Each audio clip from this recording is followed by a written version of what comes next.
নমস্কার, দেখছেন কলকাতা টিভি, সঙ্গে রয়েছে অনন্যা। শুরু করছি জেলার সারাদিন। স্বাধীনতার এত বছর পরেও যে গ্রামে বিদ্যুৎ পৌঁছয়নি, সেই গ্রামে কিন্তু দুর্গাপুর শহরের একেবারে গা ঘেঁষেই ৪৮টি পরিবার, শতাধিক মানুষ আজও অন্ধকারেই জীবন কাটাচ্ছেন। বিদ্যুতের খুঁটি বসেছে, তারও টানা হয়েছে, তবুও ট্রান্সফরমার নেই বিদ্যুৎও।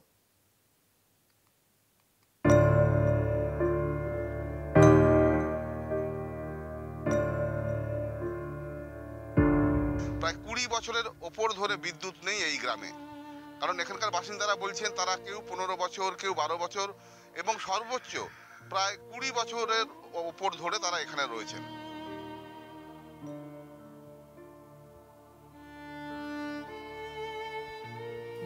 দামোদর নদীর গা ঘেঁষে অবস্থিত হলেও প্রশাসনিকভাবে এই গ্রাম পড়ে বাঁকুড়া জেলার মেজিয়া থানার অন্তর্গত। স্বাধীনতার পর এত বছর কেটে গেলেও আজও এই গ্রামে পৌঁছয়নি বিদ্যুতের আলো।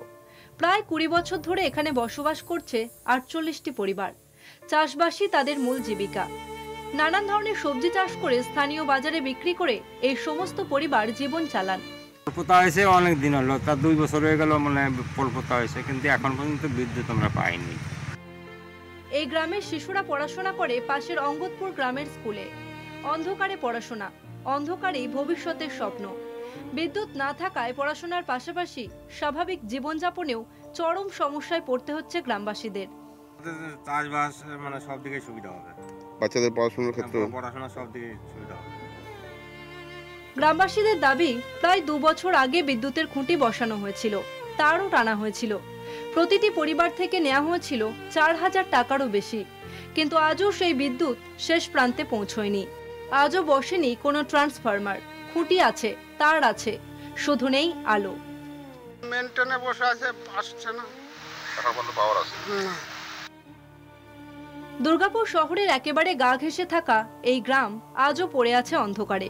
প্রশাসনিক জটিলতা, দপ্তর থেকে দপ্তরে ঘোরাঘুরির জেরে আজও বাস্তবে রূপ পায়নি বিদ্যুতায়নের প্রতিশ্রুতি। গ্রামবাসীদের একটাই প্রশ্ন, খুঁটি বসানো হলো, টাকা নেওয়া হলো, তবু কবে জ্বলবে আমাদের ঘরের আলো? দুর্গাপুর থেকে সঞ্জীব সুয়ের রিপোর্ট, কলকাতা টিভি।